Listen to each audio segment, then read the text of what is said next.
आज मैं आपको एक ऐसी बाहिम्मत खातून से मिलवाने लेकर आई हूँ जो कि किचन के काम नहीं करती, लेकिन ये ऐसा काम करती हैं। आपकी स्पेस के मुताबिक फर्नीचर कौन सा जाना है, क्लासिक लाइन में फर्नीचर चाहिए या मॉडर्न लाइन में चाहिए।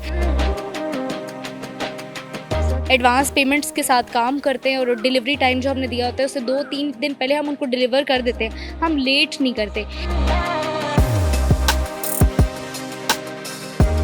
ऐसा फर्नीचर बनाती हैं जो शायद आपको कहीं और भी ना मिले। पहले मैं चाहती हूँ कि पाकिस्तान में एक दफ़ा नाम बन जाए, काम अच्छा, इतना बेहतरीन कामों के क्लाइंट्स जो हैं वो आपके ऊपर ट्रस्ट करें। मुझे फैक्ट्री ओपन किए हुए तकरीबन 3.5 साल हो गए हैं। मैन्युफैक्चरिंग भी करते थे, वुड बाइंग भी करते थे, सारी मज़ा आता था ये चीज़ें कि भाई हम भी जो है वो मर्दों की तरह काम कर सकते हैं। मैंने गार्ड ग्रुप ऑफ कंपनीज़ का काम किया है। बहरिया टाउन के ABM होल्डर्स हैं, JK बिल्डर्स हैं, उनका काम किया है। हमेशा ना ऊंची सोच रखनी चाहिए और आपको एक जगह पे रह के काम नहीं करना चाहिए। अस्सलाम वालेकुम, दस्तक टीवी से मेरा नाम हिफ्जा ताहिर है।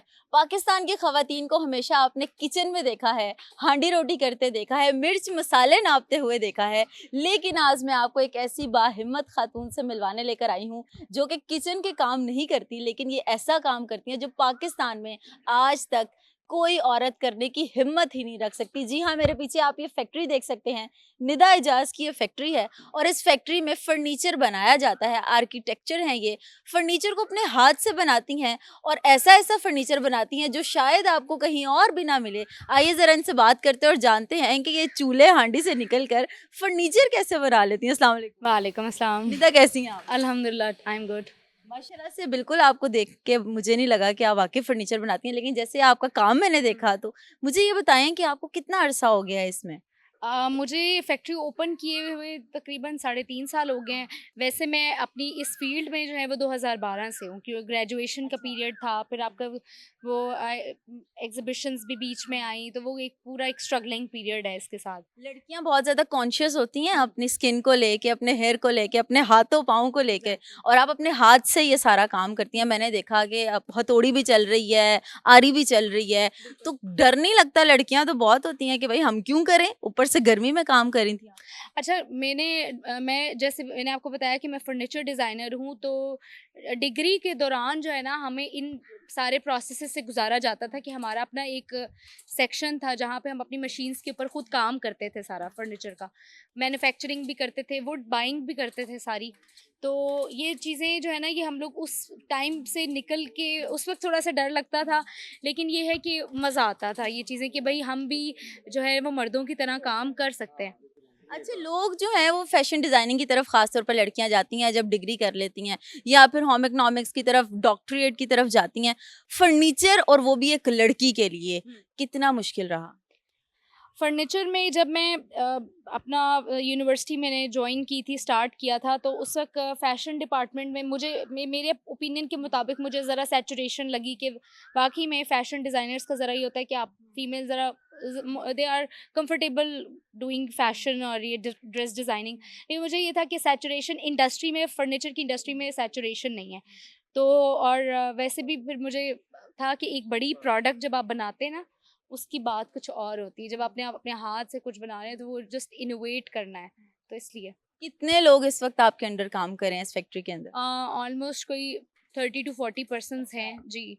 उसमें हमारी फॉरमैन भी हैं, ड्राफ्ट्समैन भी हैं, फिर परचेज़र भी आ जाते हैं और फिर कारपेंटर्स हैं। तो ये एक पूरी कंप्लीट टीम के साथ काम होता है। 40 लड़कों में एक अकेली लड़की। कितना टाइम देती हैं इस फैक्ट्री को? फैक्ट्री में सुबह आ जाती हूँ, तकरीबन 11 बजे मैं आ जाती हूँ ऑफिस, और टाइम 5 बजे 6 बजे तक होता है। कभी लेट भी हो जाता है, कभी पहले भी चली जाती हूँ, लेकिन इट डिपेंड्स कि मेरी मीटिंग्स का स्केड्यूल क्या है। बेटा, मुझे ये बताएं किस किस तरह का फर्नीचर आप डिज़ाइन कर लेती हैं? हमने सुना था आप 3D फर्नीचर भी हैं, वो भी डिज़ाइन करती हैं।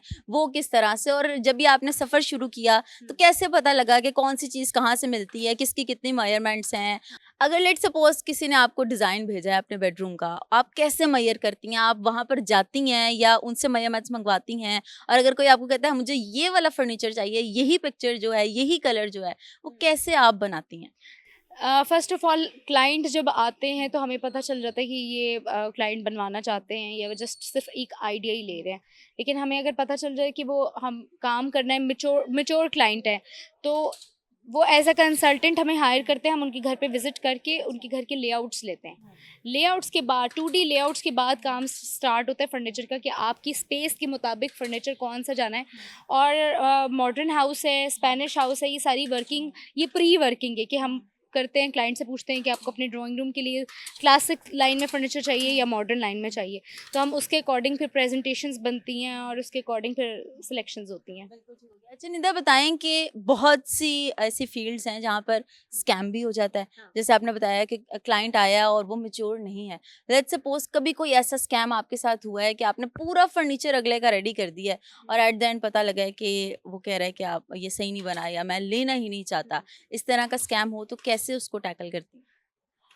देखिए, फर्नीचर तो हम कभी भी किसी का ऐसे मैन्युफैक्चर करते ही नहीं हैं कि जिनकी पेमेंट ही नहीं हमारे पास हुई हुई और हम उनको टाइम दे रहे हों। डेफ़िनेटली जब क्लाइंट आते हैं तो फिर हम उनको विज़िट तब करते हैं जब वो हमारी कंसल्टेंसी फ़ी पे करते हैं। उसके बाद हमारी तरफ से हमारा एक स्टाफ़ जाता है, हमारी टीम जाती है, वो साइज़िंग करते हैं। स्कैम हमसे ऐसे नहीं हुआ कि क्योंकि हम सारी चीज़ों को एक प्रॉपर सिस्टम के मुताबिक चला रहे हैं कि हम एडवांस पेमेंट्स के साथ काम करते हैं और डिलीवरी टाइम जो हमने दिया होता है उससे 2-3 दिन पहले हम उनको डिलीवर कर देते हैं। हम लेट नहीं करते।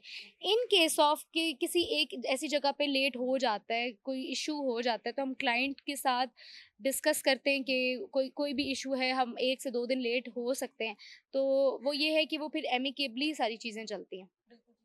जब आपने इस फील्ड में कदम रखा था, डर तो लगता है कि आप एक नई चीज़ करने जा रहे हैं और एक ऐसी चीज़ जो शायद अभी तक किसी लड़की ने पाकिस्तान में नहीं की।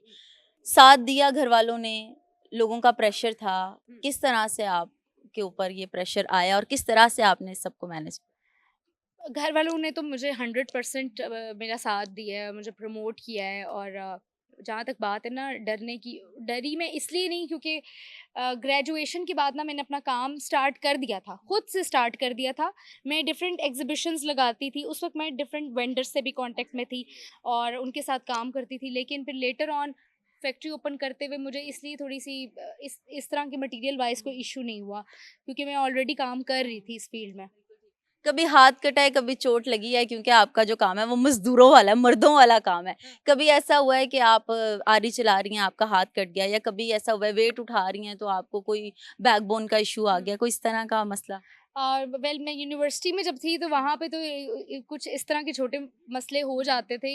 लेकिन ये कि जब से फैक्ट्री ओपन की है तो इस तरह का कोई शुक्र है कोई ऐसा मसला नहीं हुआ, कि प्रॉपर प्रिकॉशंस लेकर फिर हम काम करते हैं, एप्रन वगैरह यूज़ करते हैं और फिर हम इस तरह का काम नहीं करते कि कोई हाथ कटने का ये को ख्याल रखते हैं। कोई बड़ी पर्सनैलिटी, कोई सेलिब्रिटी, कभी किसी का ऑर्डर आया आपके पास कि हमें ये चाहिए? मैंने गार्ड ग्रुप ऑफ कंपनीज़ का काम किया है और अभी इस वक्त बहरिया टाउन के एबीएम होल्डर्स हैं, जेके बिल्डर्स हैं, उनका काम किया है। और मैपल अपार्टमेंट्स है गुलबर्ग में, एमबी रेजिडेंशियल अपार्टमेंट्स हैं गुलबर्ग में। तो मैं काफ़ी अच्छे क्लाइंट्स हैं मेरे।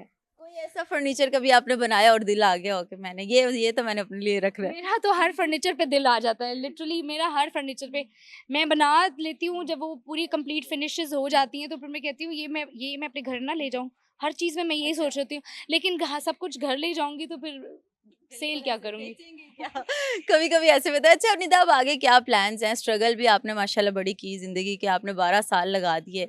आगे क्या करना चाह रही हैं आप? इसको और बड़ा करना चाह रही हैं या इधर ही मज़ीद कोई प्रोग्रेस? अब मेरा तो बहुत अल्हम्दुलिल्लाह बहुत प्लान्स हैं। अच्छा, हमेशा ना ऊंची सोच रखनी चाहिए और आपको एक जगह पे रह के काम नहीं करना चाहिए। सोच मेरी ऊंची है माशाल्लाह से कि काम आगे एक्सपेंड करना है, बहुत ज़्यादा चीज़ों को एक्सप्लोर करना है और आगे इंशाल्लाह लेकर जाना है प्लान। आउट ऑफ कंट्री जाना चाह रही हैं अपने इस निदा इजाज़ फर्नीचर को लेकर? बिल्कुल।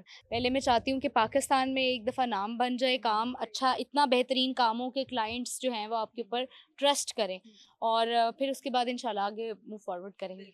शादी-वादी कोई फर्नीचर वाले से करनी है? शादी सिर्फ उस इंसान से करनी है जो सपोर्टिव हो। मेरे कारोबार को, मेरे बिज़नेस को लेकर सपोर्ट करे। जैसे मेरी फैमिली ने मुझे सपोर्ट किया है, वो भी मुझे उतने ही उस तरह ही सपोर्ट करने वाला हो, बाकी मुझे कोई इश्यू नहीं। बिल्कुल ठीक हो गया जी। निदा एजाज हमारे साथ मौजूद थी और आपने जिस तरह देखा कि कितनी पैशनेट हैं अपने इस काम को लेकर। शादी की ऑफर वही करे इस इंटरव्यू के बाद, क्योंकि प्यारी लड़कियों को देखने के बाद लड़के तो नीचे आ जाएंगे नंबर नंबर, जो इनके काम में सपोर्टिव और माशाल्लाह से बड़ा अच्छा काम कर रही हैं। पाकिस्तान की पहली ऐसी वुमेन है जिन्होंने चूल्हे से निकल के या फैशन डिज़ाइनिंग से निकल के एक ऐसी फील्ड में कदम रखा है जिस फील्ड में काम करेंगे तो आप तर जाएंगे और नहीं करेंगे तो आप हडराम रह जाएंगे। जनाब, ये इंटरव्यू था, ये इनकी फैक्ट्री है और मज़ीद इंटरव्यू देखने के लिए आप हमारे चैनल को विज़िट कर सकते हैं। अल्लाह हाफ़िज़।